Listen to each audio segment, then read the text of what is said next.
a veteran, his last $900, and a gamble on a forgotten log house.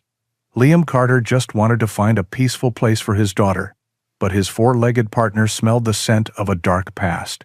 The dog, Max, normally brave, now trembled and growled at the threshold, as if facing an unseen ghost. Liam soon realized his dog wasn't afraid of the house, but of the secret buried within it. A secret that could cost them everything. Please support us by subscribing to the channel. The damp Oregon cold had a way of seeping through the thin metal walls of the trailer, a persistent chill that settled deep in your bones. Liam Carter felt it every night, long after his daughter had drifted off to sleep. At 35 years old, Liam was a man carved from hardship, a former Army sergeant whose quiet strength was overshadowed by a profound weariness. He was tall and lean, with the kind of wiry health that comes from a life of discipline rather than comfort. His short brown hair was beginning to show distinguished streaks of silver at the temples, framing a face that was rugged yet softened by kind, deep-set eyes. The ghosts of his past, the ones from a dusty, sun-scorched country half a world away, rarely let him sleep. But it was the ghosts of the present that haunted him most. He sat at the tiny, wobbly table, the faint glow of his phone casting long shadows across the cramped space. Across from him, his 5-year-old daughter, Zoe, was curled up on the small, built-in sofa, a mound of blankets cocooning her small form. Even in sleep, she was a splash of vibrant life in their gray existence, her little red dress peeking out from the bedding. It was her favorite, and she wore it almost every day, a flash of scarlet that defied the gloom. She was the reason he kept breathing, the anchor that kept his fractured soul from drifting away completely. At his feet lay Max, a 7-year-old German shepherd whose thick coat of gray and white fur made him look like a phantom in the dim light. Max was more than a dog. He was a silent partner in Liam's vigil, a steady, breathing presence of loyalty. The dog's intelligent eyes were fixed on Liam, his head resting on his paws, his entire being tuned to the quiet turmoil of the man he served. He had been with Liam since the final difficult years of his service, a steadfast companion through loss and grief after Liam's wife, Sarah, was taken from them in a car accident in 2022. Liam's gaze drifted to the small pile of envelopes on the table. Final notices, the mechanic's bill for the truck, a letter from the VA about his disability claim still pending. He ran a hand over his face, the rough scrape of his stubble, a familiar, grounding sensation. The money from Sarah's life insurance was gone.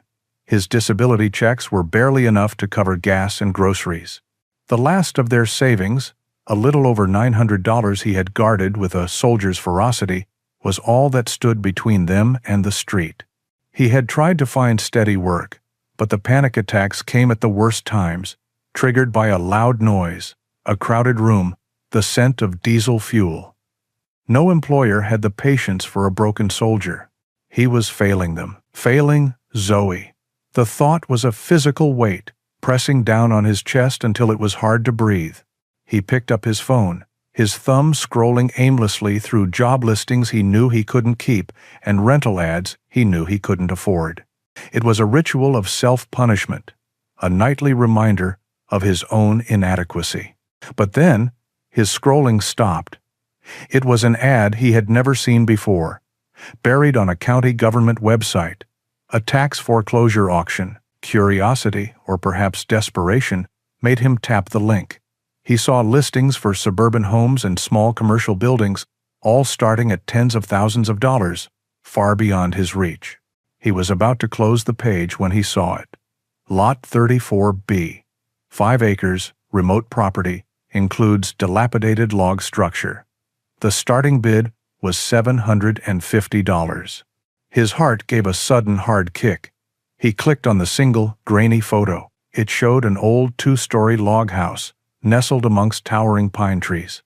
The roof sagged, and dark, empty spaces marked where windows had once been. It looked forgotten by the world, a place where time had simply stopped. It looked like a wreck. But it also looked solid. It was a house, on land, a place where No landlord could ever evict them. A place where Zoe could have a yard and Max could run free. The idea was insane. A reckless gamble. A lifetime of military training screamed at him about the folly of moving on unverified intel, of walking into an unsecured location.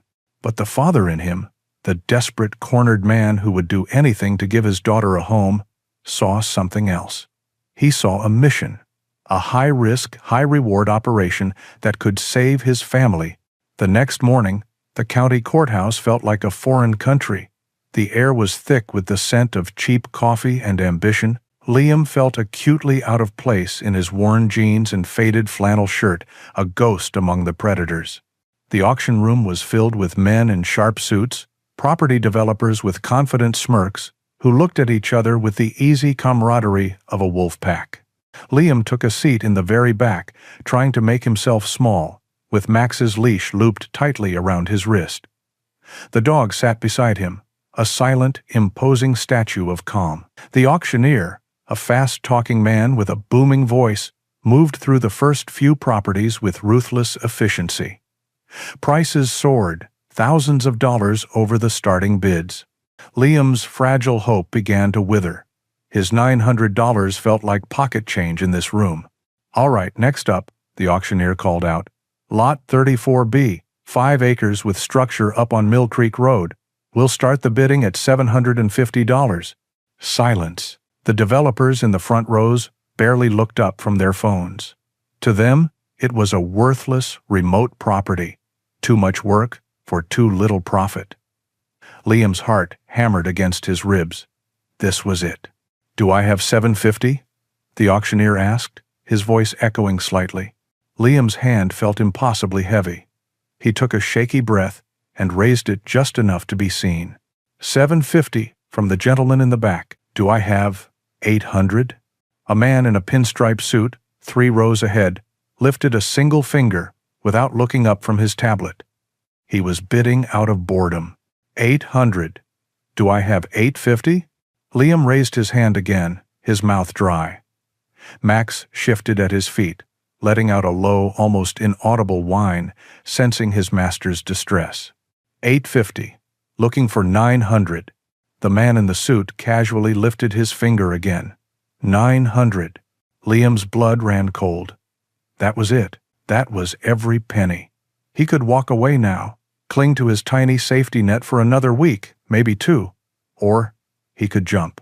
He thought of Zoe's face, of the promise of a real home, a place that was theirs. He raised his hand one last time. His voice, when it came out, was a rough croak. $900.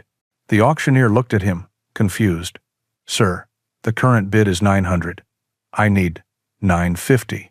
A knot of despair tightened in Liam's gut. It was over. But then, the man in the suit finally looked back, his eyes briefly registering Liam's worn clothes, his intense expression, and the large German shepherd sitting at his side. The man gave a slight, dismissive shrug. He shook his head at the auctioneer. He was out. The auctioneer looked around the room. $900 it is. Going once, going twice. The sound of the gavel striking the wood was like a gunshot. Sold. To the gentleman in the back for $900. Old Naz. A wave of dizziness washed over Liam. He sat frozen in his chair as the room moved on to the next property. He had done it. He had just spent every last cent they had in the world on a broken-down house he had never seen. A fragile, terrifying hope bloomed in his chest, so fierce it almost hurt. Maybe, just maybe, he hadn't failed them after all. The drive from the courthouse was a blur of nervous energy. Liam's old truck rattled along the county highway, the deed to his new property, a heavy, tangible presence, in his coat pocket. Beside him, Zoe chattered excitedly, her small voice filling the cab with questions about what their new house would look like.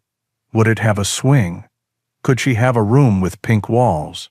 Liam answered her with a strained optimism, his knuckles white on the steering wheel. He was driving toward a complete unknown, a future he had purchased with the last of their past. Max sat in the back of the cab, his head resting on the center console, his calm presence a small comfort, After 20 minutes, the GPS directed them off the paved road and onto a gravel track that wound deep into the dense Oregon forest. The trees pressed in on either side, their massive trunks blocking out the afternoon sun and casting the road in a perpetual twilight. Finally they saw it, a rusted, barely legible sign that read, Mill Creek Road. The driveway was almost invisible, a narrow gap in a wall of overgrown blackberry bushes and thorny vines. Liam had to put the truck in four-wheel drive to push through. As they rounded a final bend, the house came into view, and Liam's heart plummeted. The single, grainy photograph from the auction listing had been a kindness. In reality, the place was a skeleton. The log walls, once a rich dark brown, had weathered to a corpse-like gray, peeling and splintered in places. The front porch sagged at a dangerous angle, as if it had given up and was slowly sinking back into the earth. Most of the windows were broken, dark, gaping mouths in the building's decaying face. The yard was a chaotic jungle of weeds and brush, so high in some spots it nearly touched the first-floor windows. It wasn't a fixer-upper, it was a ruin. He glanced at Zoe. Her excited chatter had died. Her eyes were wide, her mouth a small O of shock. "Daddy," she whispered, her voice small. "Is that our castle?" Liam forced a smile that felt brittle enough to crack his face. "It needs a little work, sweet pea. But it's ours. No one can ever tell us to leave." He said the words as much for himself as for her. They climbed out of the truck. The air was thick with the smell of pine needles, damp earth, and decay. As soon as his paws hit the ground, Max transformed. The calm, steady dog from the truck was gone. His body went rigid, the fur along his spine bristling. A low, continuous growl rumbled deep in his chest, a sound of profound warning. His ears were flat against his head, and his nose twitched, sampling the air as if tasting poison. "Easy, boy," Liam said softly, placing a hand on the dog's back. Max's muscles were coiled as tight as springs. He ignored Liam, his gaze fixed on the dark, silent house. As Liam and Zoe approached the sagging porch, Max moved in front of them, blocking their path. He barked, a single sharp report that echoed in the unnatural quiet. He was not just wary, he was actively forbidding them from going further. "It's okay, Max," Liam insisted, his own unease growing with every second. He trusted his dog's instincts without question. Max had saved his life more than once overseas, alerting him to dangers he could not see. And right now, Max was seeing danger everywhere. Liam stepped onto the porch, which groaned in protest. He tried the front door. It was unlocked. Pushing it open, he was hit by a musty wave of air that smelled of mold, animal droppings, and years of stagnant sorrow. Inside, shadows clung to every corner. Max, after much coaxing, finally entered, but he moved like a soldier clearing a hostile building, his body low to the ground, sniffing every surface, his growl never ceasing. He would stop and bark at the dark opening of a hallway or the bottom of the shadowy staircase, refusing to go near them. Liam felt a chill that had nothing to do with the cold. What happened here?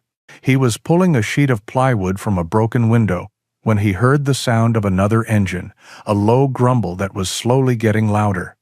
He instantly moved to the doorway, pulling Zoe behind him. Max stood at his side, his growl deepening into a clear threat. An old, beat-up pickup truck, its blue paint faded and rusted, came chugging up the driveway and parked next to theirs. An elderly woman emerged from the driver's side. She was Clara May, a woman who looked as though she had grown from the Oregon soil itself. She was likely in her late 70s, with a cloud of wiry, silver hair pulled back from a face etched with the fine lines of a long life.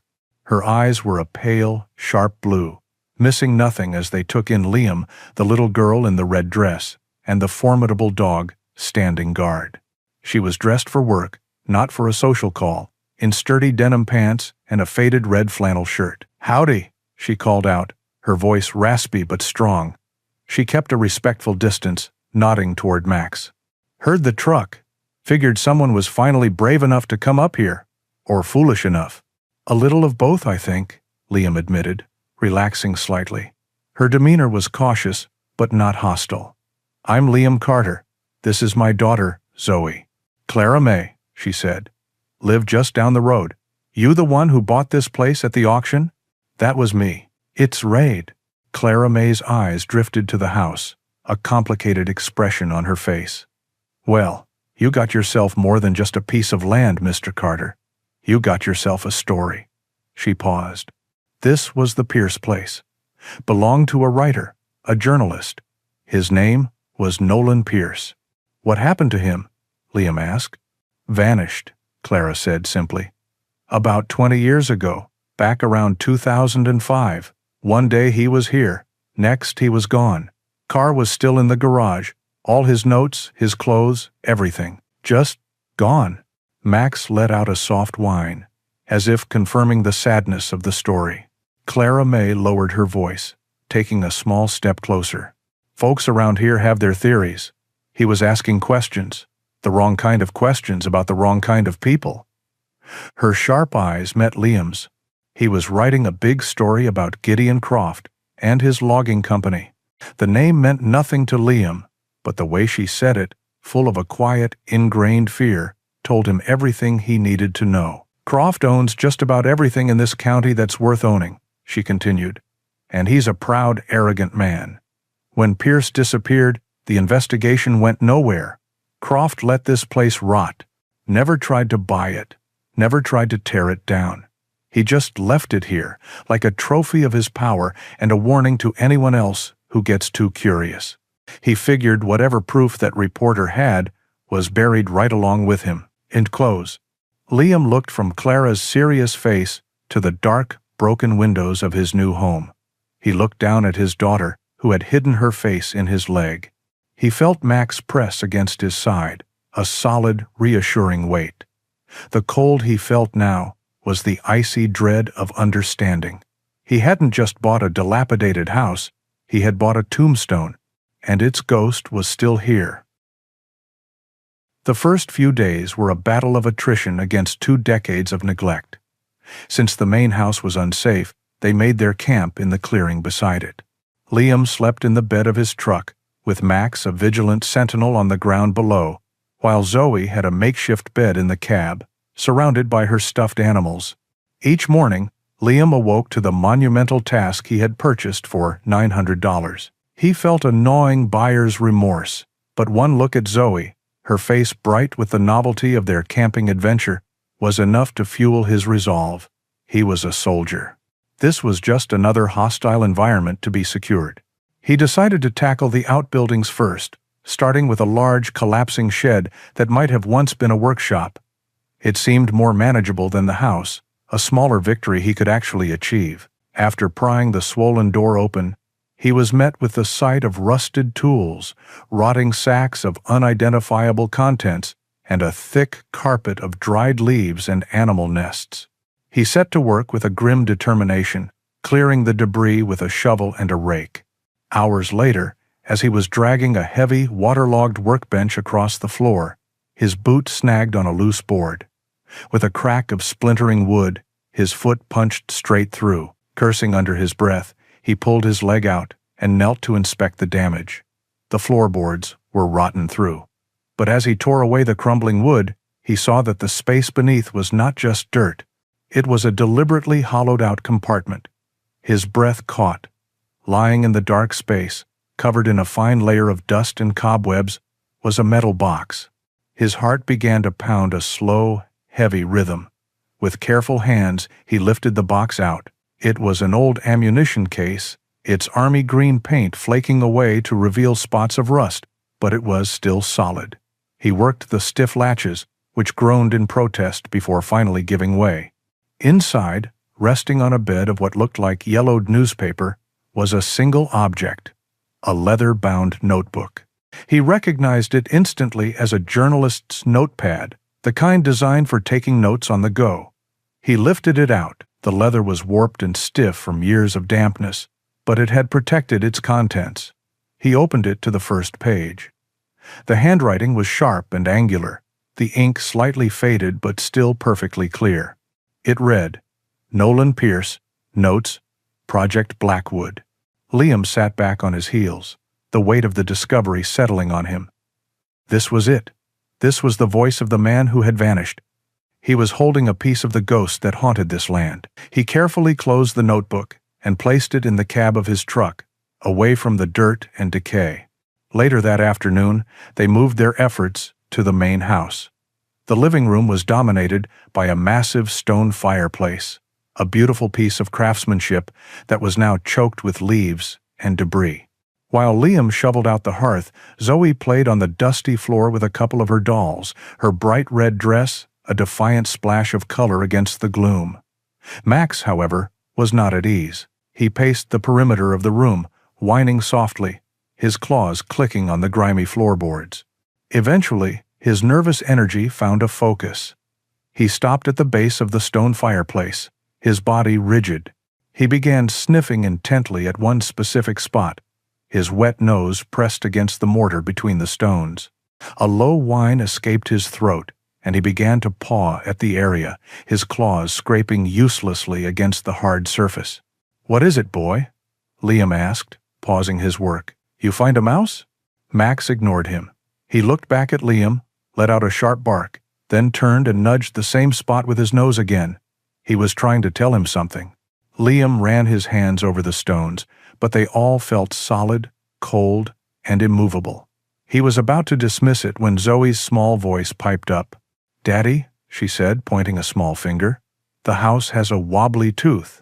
Liam followed her gaze. She was pointing at the very spot Max was obsessed with. From her low angle on the floor, she could see something he had missed. One of the rough-hewn stones at the base was not flush with the others. Its edge was slightly recessed, and the mortar around it was a different, darker color. It looked exactly like a loose tooth in a row of otherwise solid ones. "You're right, sweet pea," Liam murmured, a new surge of adrenaline sharpening his senses. He grabbed the pry bar he had been using in the shed. He wedged the tip into the thin crack around the stone and pushed. At first, nothing happened. Then, with a grating scrape, the stone shifted. It was not part of the wall.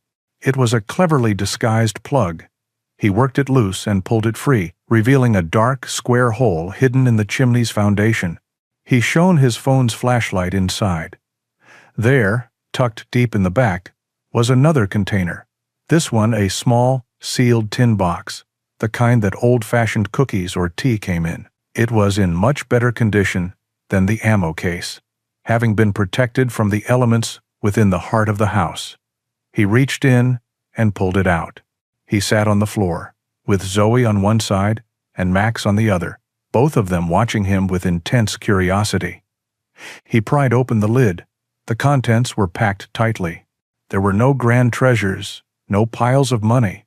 There were only two things. The first was a stack of several rolls of 35mm film negatives, each one neatly rolled and secured with a rubber band that had gone brittle with age. The second was a single tiny cassette tape, a microcassette, the kind used in handheld dictation recorders. Liam stared at the objects. He was a soldier, trained to assess threats and gather intelligence, and what he held in his hands felt like exactly that: intelligence, fragments of a truth someone had tried to bury. The notebook in his truck held a man's thoughts, but these small, fragile items held his sights and sounds. Nolan Pierce had not just left a story behind. He had left evidence. And Liam Carter, the reluctant new owner of this haunted land, had just become its keeper. The weight of the secrets he had unearthed settled on Liam like a physical burden. He now possessed the fragments of Nolan Pierce's last days, a notebook filled with frantic thoughts, film negatives holding unseen moments, and a microcassette tape preserving a lost voice. But they were artifacts from a different era, a time before everything was digital. He had the pieces, but he lacked the keys to unlock them. He knew he had to go into town. The thought sent a familiar, unwelcome jolt of anxiety through him. Clara May's warning about Gideon Croft's influence echoed in his mind. A small town was a closed system, its people observant, its secrets guarded. A stranger, a man with a haunted look in his eyes, would be noticed. It felt like walking into a minefield, but he had no choice. The truth was locked in those analog relics, and he had to set it free. The next morning, he made his preparations. He knelt in front of Zoe, whose small face was tilted up at him with trusting eyes. "Okay, sweet pea," he said, his voice low and serious. "Daddy has to go run some errands. It's a very important mission." He turned to Max, who sat patiently beside her. He looked the dog directly in the eyes. "Watch her, Max. You watch her. Don't let anyone near." The dog gave a soft whine and nudged his hand with his nose, a gesture of solemn understanding. The bond between them, forged in the discipline of military life, needed no more words than that. The drive into the nearest town, Pine Creek, was tense. Every car that appeared in his rearview mirror felt like a threat. Every passing glance from another driver felt like an assessment. He parked his old truck on a side street and walked through the town, his senses on high alert. Pine Creek was a quaint place on the surface, with a tidy main street and storefronts that looked like they hadn't changed since 1980. But beneath the charm, Liam felt a current of watchfulness. He was an outsider, a disruption. His first stop was a cluttered, dimly lit pawn shop. An old man with a magnificent white beard and glasses perched on the end of his nose looked up from a newspaper as Liam entered. He was the kind of man who had seen everything and was impressed by nothing. "Help you?" the man grunted. "Looking for a microcassette player?" Liam said, keeping his voice steady. "An old one, for dictation." The man grunted again and disappeared into a back room piled high with forgotten treasures. He returned a moment later and placed a small, gray plastic device on the counter. It was scuffed and worn, but it looked functional. "Takes 2 AA batteries," the owner said. $20. It him. He also. Liam paid in cash, bought a pack of fresh batteries from the counter display, and left without another word. One piece of the puzzle was solved. The second was more difficult. He found a small pharmacy at the end of Main Street that still had a sign in the window for 1-hour photo developing. He felt a spike of pure, cold anxiety as he handed the small canister of film negatives to the teenage girl behind the counter. She took it with a bored expression, giving him a receipt without making eye contact. He was handing over evidence in a potential murder case to someone who was more interested in her phone. For the next hour, he would be completely exposed, his secret in the hands of a stranger. He retreated to the relative safety of his truck. He couldn't just sit and wait. With trembling fingers, he loaded the batteries into the cassette player. He took the tiny tape from his pocket, its plastic shell feeling impossibly fragile, and slotted it into the machine. He pressed the play button. At first, there was only the hiss and crackle of old magnetic tape. Then a voice emerged, clear but strained with anxiety. It was Nolan Pierce. "Okay, this is for the record. The date is the 12th of October, 2005. I'm speaking with a confidential source regarding the Pine Creek timber acquisitions. Olda Cantru." Another voice joined, this one thin and terrified, a man who sounded like he was on the verge of tears. "He'll kill me if he knows I'm talking to you. You swear you'll protect me?" "I'll do my best," Pierce's voice replied. "Just tell me what you saw."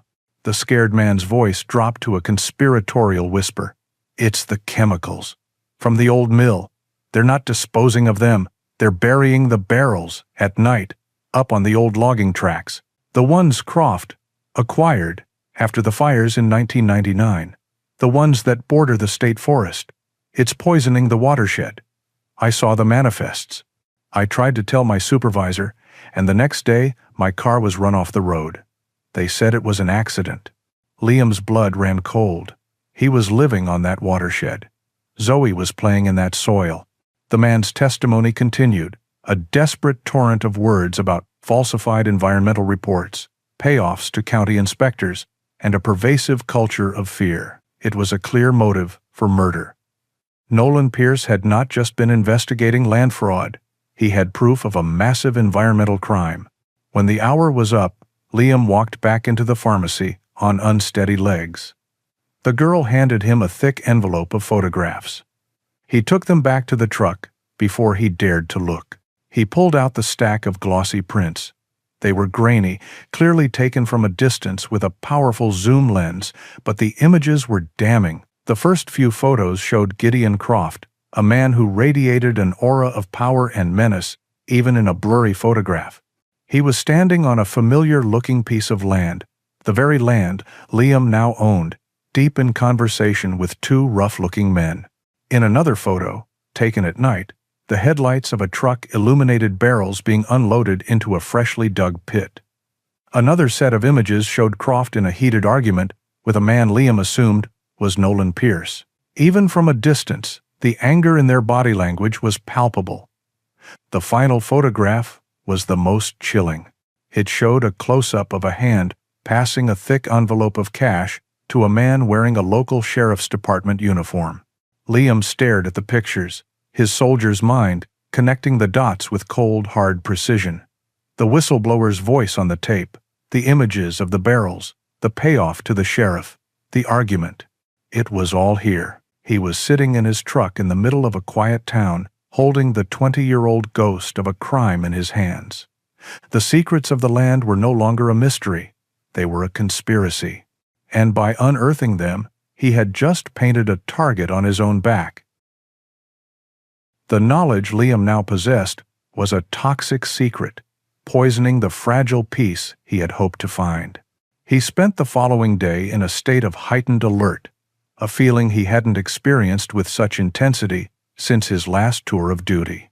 Every snap of a twig in the forest, every cry of a distant bird, was a potential threat to be analyzed and dismissed. He worked on securing their small campsite, not with the cheerful energy of a father building a home, but with the grim efficiency of a soldier fortifying a perimeter.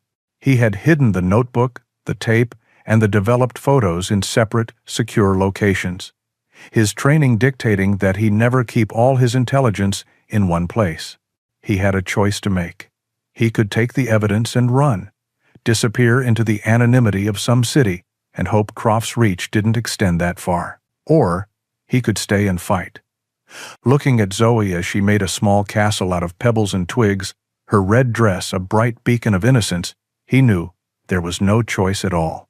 Running was no longer in his vocabulary. This land, this broken-down house, was the first real home she had ever known. He would not let anyone take it from her. It was mid-afternoon when the quiet was broken by the sound of an engine. It was not the familiar rattle of Clara May's pickup. This was a smooth, deep hum, the sound of an expensive, well-tuned machine. Liam's hand instinctively went to the heavy Maglite flashlight he kept on his belt, its weight a poor but necessary substitute for a weapon. He moved to stand casually in front of Zoe, shielding her from view. Max was already on his feet, his body a rigid line of muscle, a low growl vibrating in his chest. A sleek black sedan, so clean it seemed to absorb the light, crawled up the rutted driveway. It was as out of place in these woods as a shark in a mountain stream. The car stopped, and a man in his 40s emerged from the driver's side. He was dressed in a perfectly tailored gray suit, his shoes polished to a mirror shine despite the dusty ground. His smile was wide, practiced, and completely devoid of warmth. He was a predator, wearing the camouflage of a professional. "Liam Carter?" the man asked, his voice as smooth as his suit. He extended a hand, which Liam pointedly ignored. "Who's asking?" Liam replied, his tone flat. The man's smile didn't falter. He withdrew his hand and produced a business card from his jacket pocket. "My name is Henderson. I'm a representative for North Cascade Holdings, a land development group. We've been acquiring property in this region for a new project." Liam took the card. The paper was thick, the lettering crisp and elegant. It looked legitimate, too legitimate.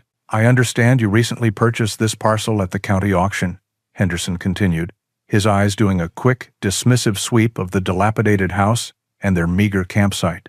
"A bit of a surprise, to be honest. We were preparing a bid ourselves.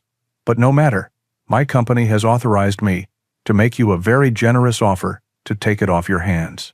"I'm not selling," Liam said. Henderson chuckled, a dry, artificial sound. You haven't even heard the offer. We're prepared to offer you $50,000. Cash. A significant return on your investment. I think you'll agree." The amount was staggering.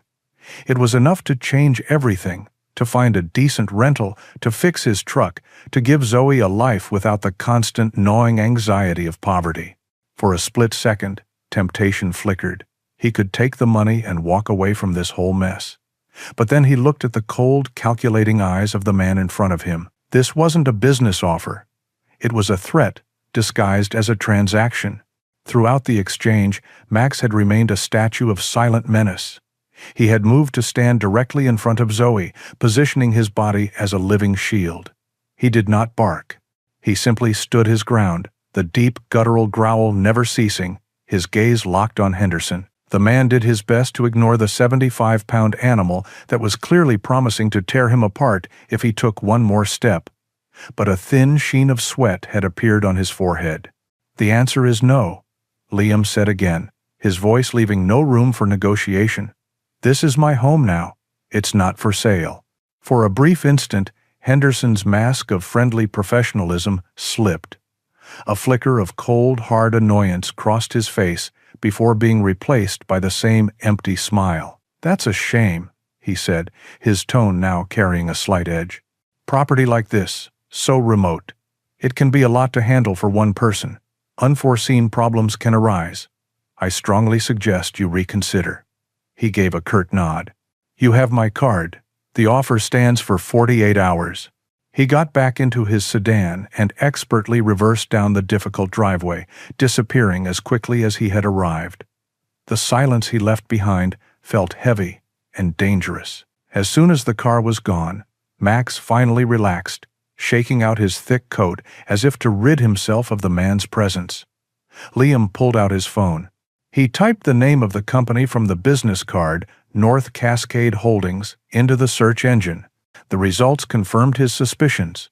There was no official website, no business registration on the state database, no mention of any development projects in Oregon. The address on the card was for a mail drop service in Portland, and a quick search of the phone number showed it was a disposable burner line that was no longer in service. The company was a ghost, a complete fabrication. A cold dread washed over Liam. It was not his imagination. It was not his paranoia. The enemy was real. They knew he was here. They had sent a scout to assess him, to test his resolve with a bribe, and he had failed the test by refusing. The first warning had been delivered. He looked out at the dark, silent trees that surrounded them, and for the first time, the forest no longer felt like a potential sanctuary. It felt like the walls of a trap. The visit from the man in the suit changed the very air they breathed.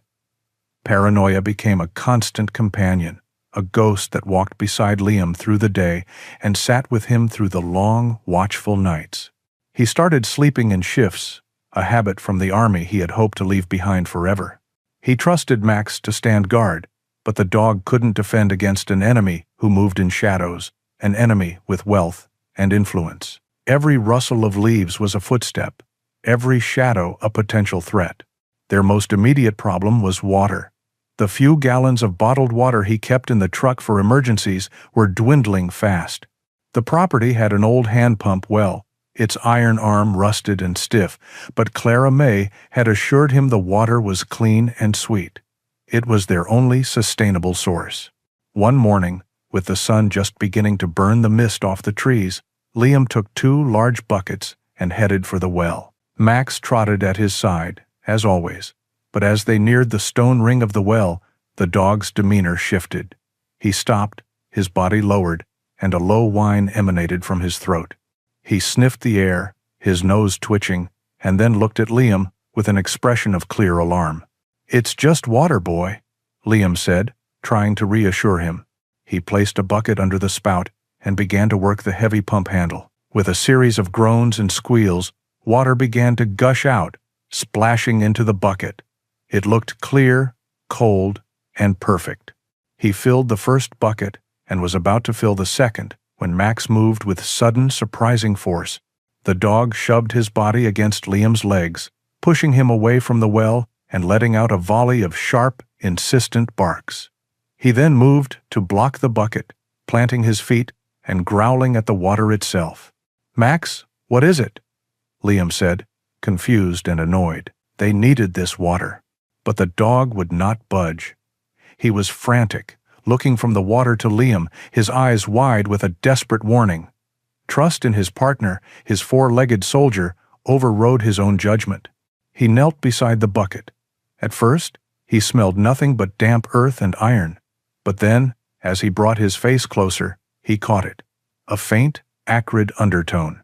A sharp, chemical scent that was trying and failing to hide beneath the natural smells of the forest. A cold dread, sharp as a knife, plunged into his stomach. He stood up slowly and scanned the ground around the well. There, half hidden in the tall grass, were fresh footprints that were not his own. Someone had been here. They had come in the night, silent and unseen, and they had poured poison into their well. It was a cruel, intimate act of violence. It wasn't just a threat. It was a calculated attempt to harm them, to make their sanctuary uninhabitable, to drive them out through sickness and thirst. The next few days were grim. They rationed the last of their bottled water. The contaminated well stood as a silent monument to their vulnerability. A new and more pressing worry emerged. Zoe developed a cough. At first it was small, but in the damp, cold air of the forest, it quickly deepened into a chesty, rattling sound that worried Liam immensely. She needed a doctor. He couldn't put it off any longer, no matter how much he dreaded leaving the relative safety of their land. He carefully planned the trip, his mind running through tactical scenarios. He would take only the main roads, keep his phone ready, and trust no one. He packed a small bag for Zoe and helped her into the passenger seat of the truck, her small face flushed with a slight fever. "We're going for a little drive, sweet pea," he said, forcing a calm he did not feel. "Going to have someone listen to that cough." He buckled her in, gave Max a final command to stay on guard, and climbed into the driver's seat. He turned the key. The old engine roared to life, a familiar, comforting sound in a world that had become terrifyingly unfamiliar. He checked his mirrors, put the truck in reverse, and let his foot off the clutch.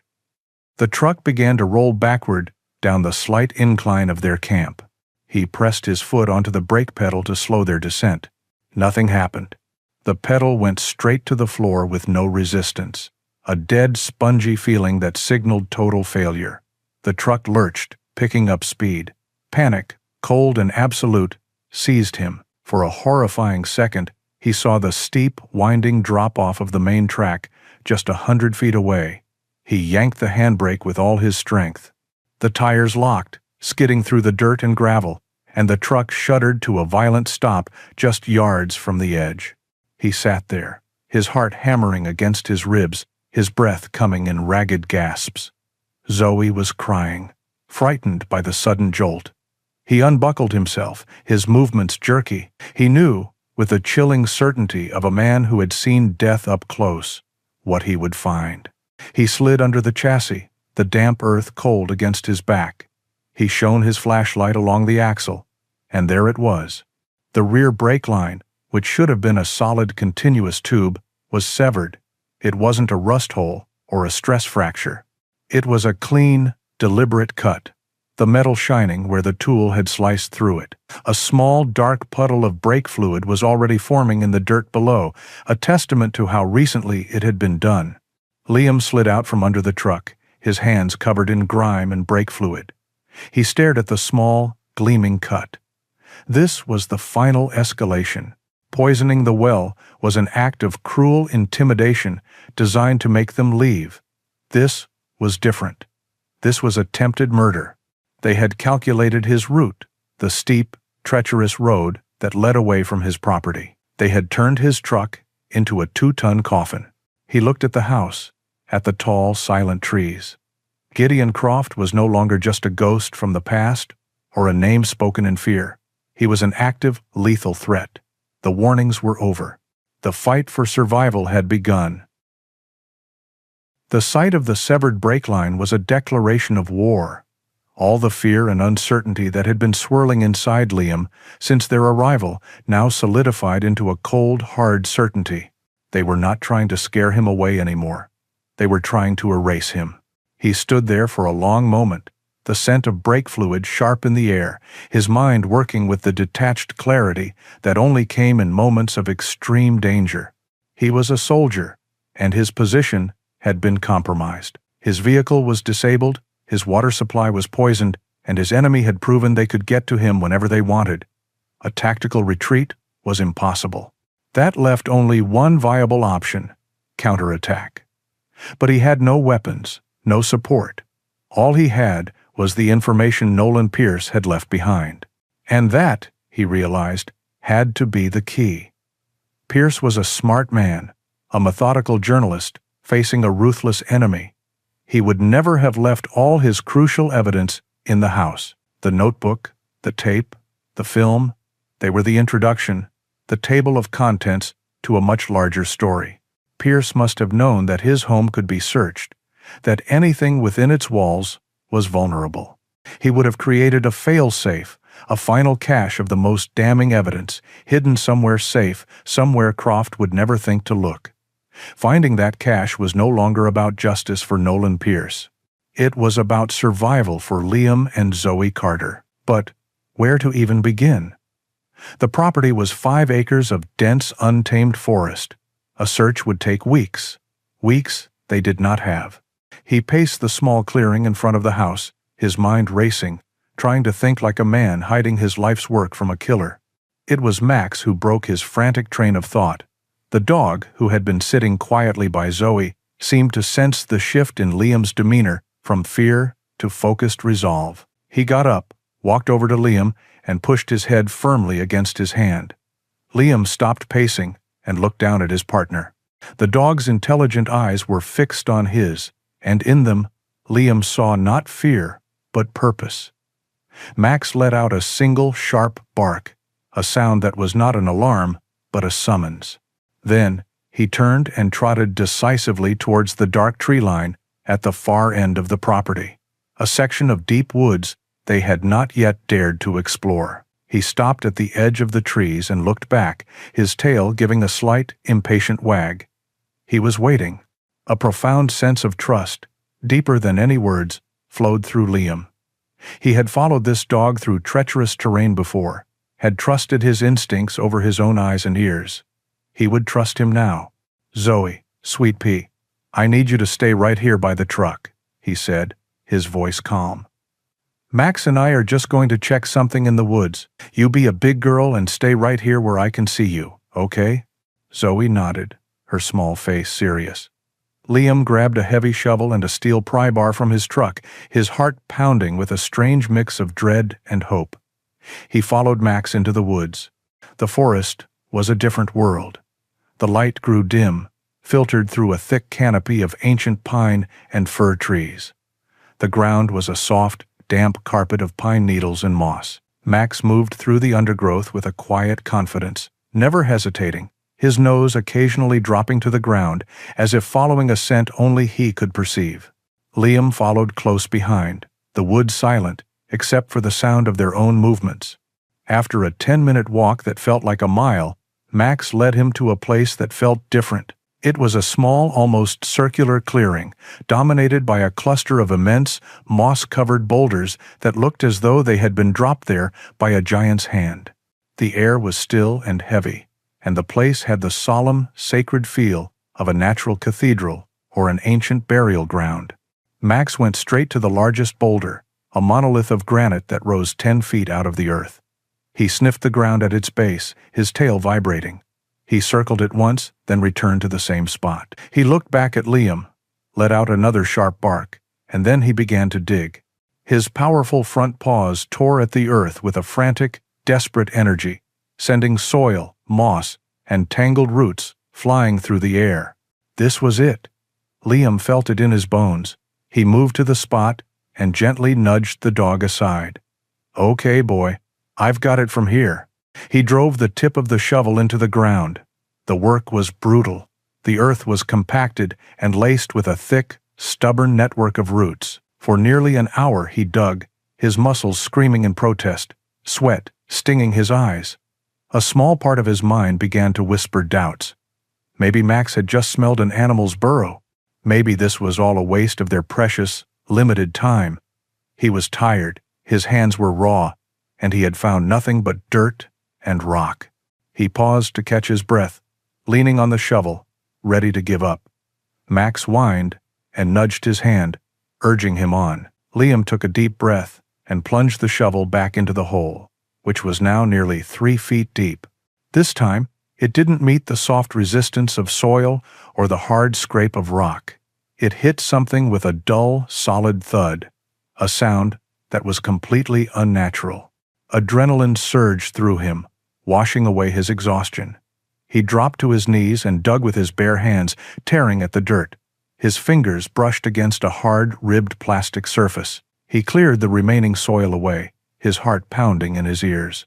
There, nestled deep in the earth, was a large, black, waterproof case.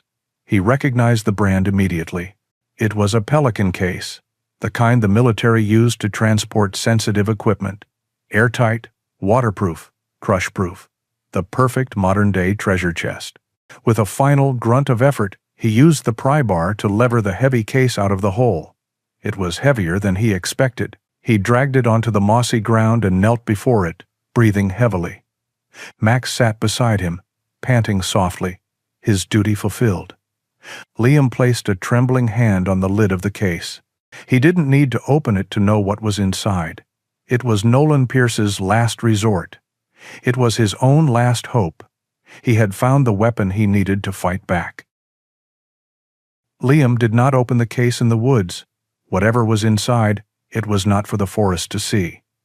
He wrestled the heavy container back through the trees, his mind a silent storm of questions. Zoe ran to him as he emerged from the tree line, her small face full of concern. He gave her a reassuring smile, a feat of acting that took all his strength before setting the case down near the truck. He had to know what was inside, but he had to do it carefully. After setting Zoe up with her coloring books in the cab of the truck where he could see her, he turned his attention to the case. The latches were stiff, designed to withstand incredible pressure. He used the pry bar to pop them open, and the sound of the vacuum seal releasing was like a loud gasp. He lifted the lid.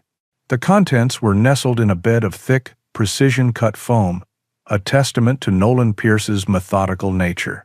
Everything was perfectly preserved, untouched by the 20 years of damp earth that had surrounded it.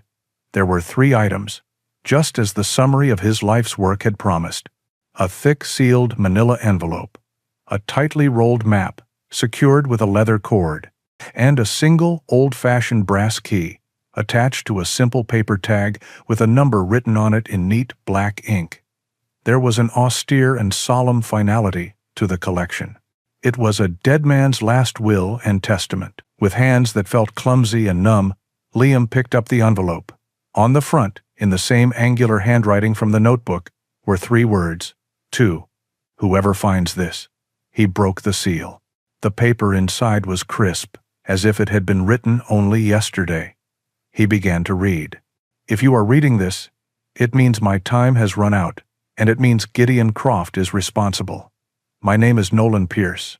I was a journalist. I came to Pine Creek to investigate rumors of corporate malfeasance, but what I found was a rot that goes to the very heart of this community.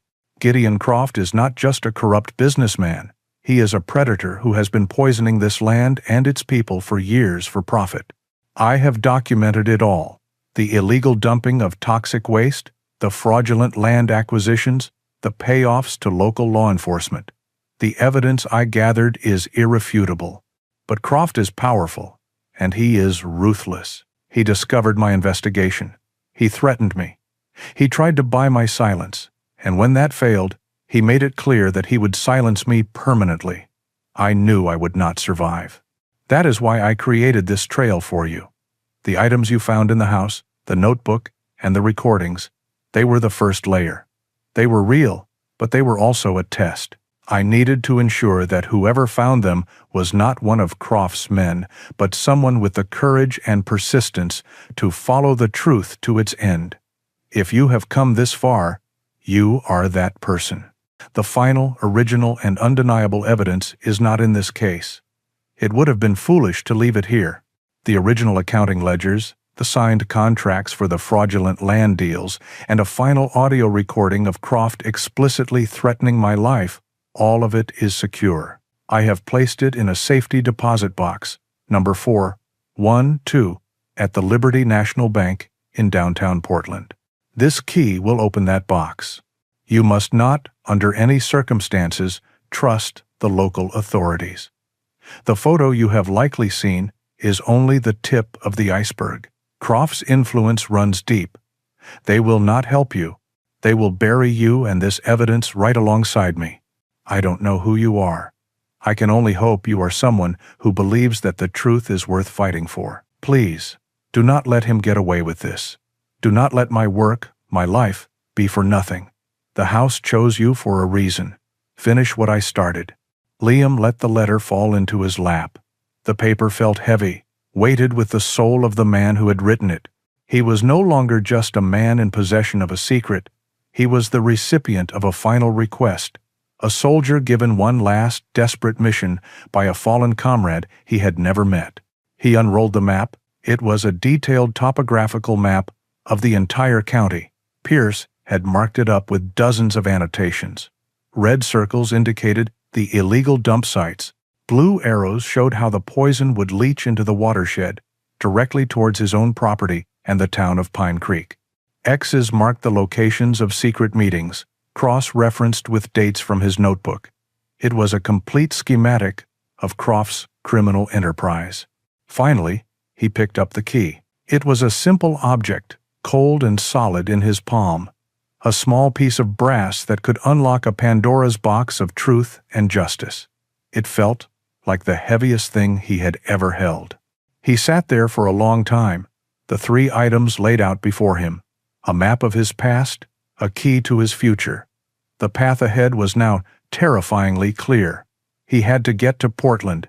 He had to get to that bank. He was a lone man with a 5-year-old daughter and a loyal dog, pitted against a wealthy, powerful killer with an entire county in his pocket. The odds were impossible. They were overwhelming. But as he looked over at Zoe, who was now humming softly to her dolls, he felt no fear. All he felt was the cold, hard steel of a soldier's resolve. The mission had been assigned. He would not fail. The mission was clear. The objective was Portland. But Liam's world had shrunk to the two precious, vulnerable lives that depended on him. He could not take Zoe and Max with him. The journey was too dangerous, and their presence would make him a slower, more visible target. There was only one person he could trust, a woman he barely knew but whose eyes held a deep and honest strength. Using a small kit of tools he always kept, he managed to patch the severed brake line, a temporary and highly unreliable fix, but one that would hopefully get him the few miles he needed to go. He loaded Zoe and a very reluctant Max into the truck and drove slowly to Clara May's small, tidy farmhouse. She met him on the porch, wiping her hands on an apron, her sharp eyes immediately sensing the gravity of the situation. "Liam," she said, her voice low. "What's happened?" "I've stumbled onto something bad, Clara," he said, his voice tight. "The kind of bad that Nolan Pierce found. I have to go to the city to deal with it. I can't take them with me. I need to know they're safe. I have no one else to ask." The words were a profound admission of vulnerability, something his training had taught him to never show. Clara May looked past him, at Zoe peering from the truck window, and at Max, who had gotten out and was now standing protectively beside Liam. She didn't ask for details. She simply nodded, her face set with a fierce resolve. "You bring them here," she said.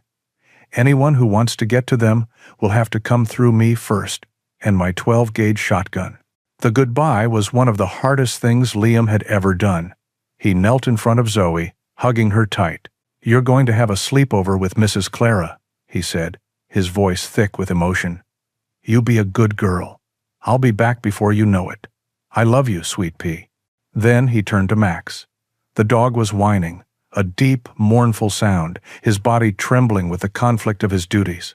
He knew his place was with Liam, but he also knew the child needed protection. Liam put his hands on either side of the dog's head.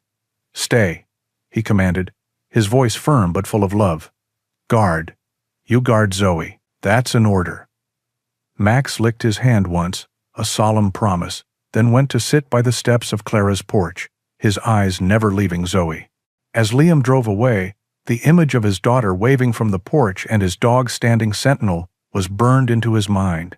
He was alone now, and the hunt was on. He bypassed Pine Creek completely, taking a series of winding back roads to a larger town 30 miles away, where he found a mechanic who could properly fix his brakes without asking too many questions. From there, he got onto the main highway. The 2-hour drive to Portland was a grueling exercise in hypervigilance. Every dark sedan seemed to be tailing him, every passing state trooper a potential threat in Croft's pocket. He didn't relax until the gray silhouettes of the city skyline appeared on the horizon. In the anonymous rush of urban traffic, he finally felt like he could breathe. He found the Liberty National Bank in the heart of downtown, a fortress of granite and glass that felt like another universe compared to his dilapidated cabin. Inside, the cool, quiet air was a stark contrast to the frantic paranoia of his journey. He presented the key and the accompanying documents from the case to a bank employee, a young man in a crisp suit. After a verification process that felt like an eternity, he was led into the vault. The attendant retrieved a long, thin metal box from a wall of identical compartments and placed it on a table in a small, private viewing room. Box 412. He was left alone.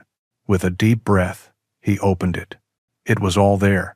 Thick accounting ledgers with their damning rows of figures, signed contracts detailing the illegal land transfers.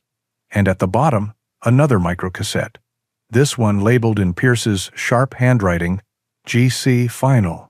He knew without a doubt that this was the recording Pierce had mentioned, the final, explicit threat from Gideon Croft. He had it. The entire criminal enterprise, documented and preserved for 2 decades, was now in his hands.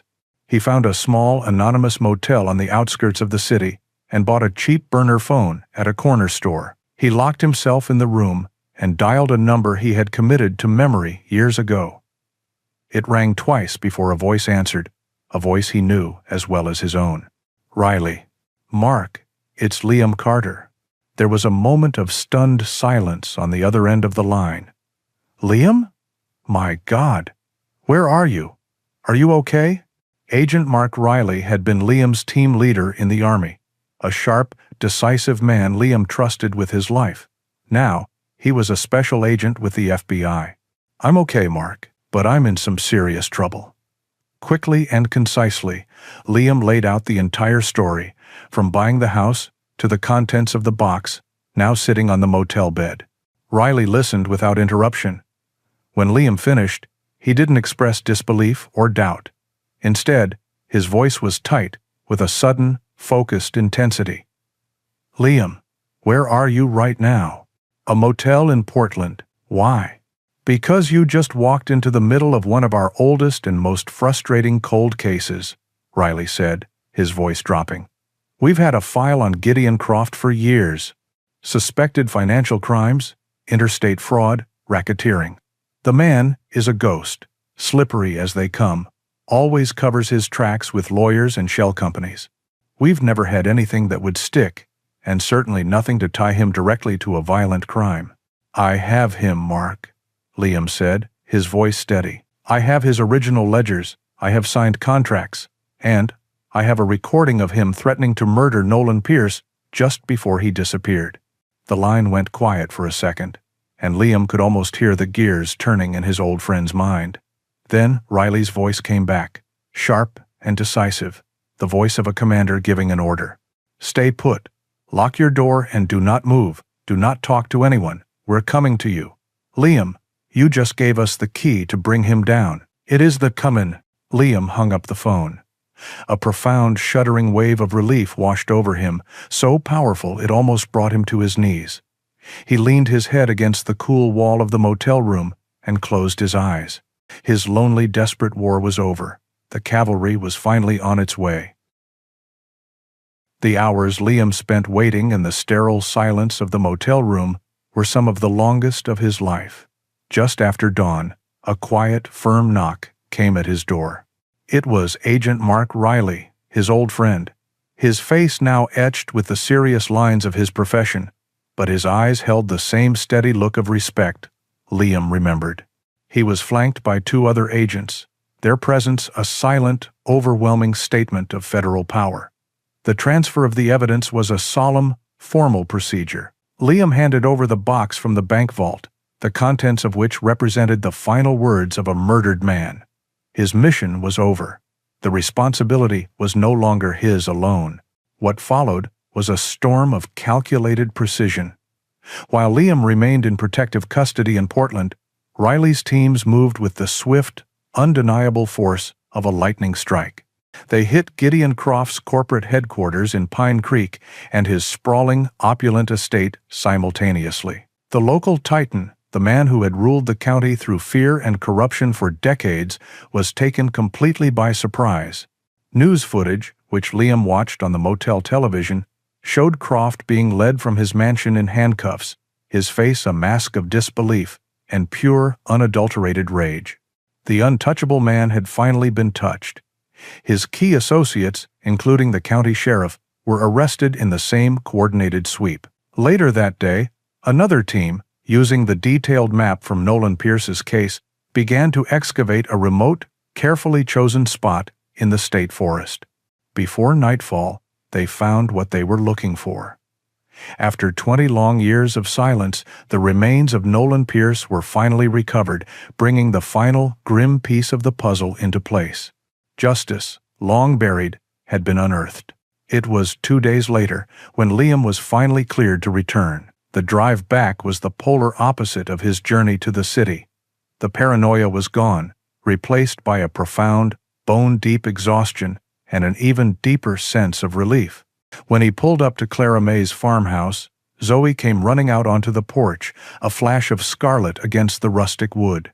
He swept her up in his arms, burying his face in her hair, the simple, clean scent of his daughter washing away the grime of the past few weeks. Max was right behind her, whining with joy, pressing his body against Liam's legs, a frantic, happy dance of reunion.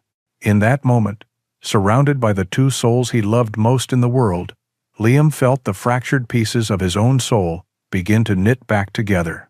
The story broke, first in the local papers, then on national news networks. The tale of the quiet, reclusive veteran who had single-handedly uncovered a 20-year-old crime and brought down a powerful corporate tyrant was too compelling to ignore. Liam, who had spent years trying to be invisible, was suddenly, uncomfortably, a hero. He deflected the attention, giving all the credit to the relentless journalism of Nolan Pierce. But the community of Pine Creek, now free from the oppressive shadow of Gideon Croft, had other ideas. They had found their voice, and they used it to say, "Thank you." It started small. A local baker dropped off a pie on Clara May's porch. Then, a week after Liam returned to his own property, a pickup truck arrived, unannounced. It was a local carpenter. "Heard you could use a hand with that porch," he said simply. The next day, 2 more trucks arrived with an electrician and a plumber. By the end of the week, there was a small, steady stream of volunteers. The people of the town, people whose land and water had been poisoned, people whose voices had been silenced by fear, rallied around him. They came with hammers and saws, with rakes and shovels, with sandwiches and thermoses of hot coffee. They came to help the man who had fought for them, and in doing so, they began to heal their own fractured community. The sound of hammers and laughter replaced the oppressive silence that had haunted the property for so long. Months passed. Spring arrived, breathing new life into the Oregon forest. The house on Mill Creek Road was transformed. It was no longer a ruin. The sagging porch was now a sturdy, welcoming space. The broken windows were replaced, gleaming in the sunlight. Fresh paint covered the weathered logs, and the yard, once a jungle of weeds, was now a neat lawn where wildflowers bloomed. One warm evening, Liam stood on that porch, a mug of coffee warming his hands. The ghosts were still there, both his own and the ones that belonged to the land, but they were quiet now. They were at peace. He was no longer just a veteran, a widower, a survivor. He was a father, a neighbor, a part of something. He had found his purpose not in the violence of a distant war, but in the quiet courage it took to build a home. He looked out onto the lawn. Zoe, a vibrant splash of red, was throwing a stick, her laughter echoing in the evening air. Max, his gray and white coat shining in the golden light of the setting sun, bounded after it, his movements full of a joyful, boundless energy. Liam watched them, a scene of perfect, hard-won peace. He had come here seeking a roof, a simple shelter from the storm of his life, but he had found so much more. He had found a home. He had found justice for a man he'd never met. And in the heart of this wild, once cursed land, he had finally, truly, found his way back to himself. Liam's journey reminds us that a home is not just a place we find, but a fortress we build with love and courage. And often, our most loyal guardians are the ones with four paws and a heart full of unwavering devotion. If this story of loyalty and new beginnings touched your heart, your support means the world to us. A simple like, a share, or a subscription helps us continue bringing these stories to life. We would love to read your thoughts in the comments about what Max's incredible partnership meant to you. Another story of courage is waiting for you now, right on the screen. We hope you'll join us for it.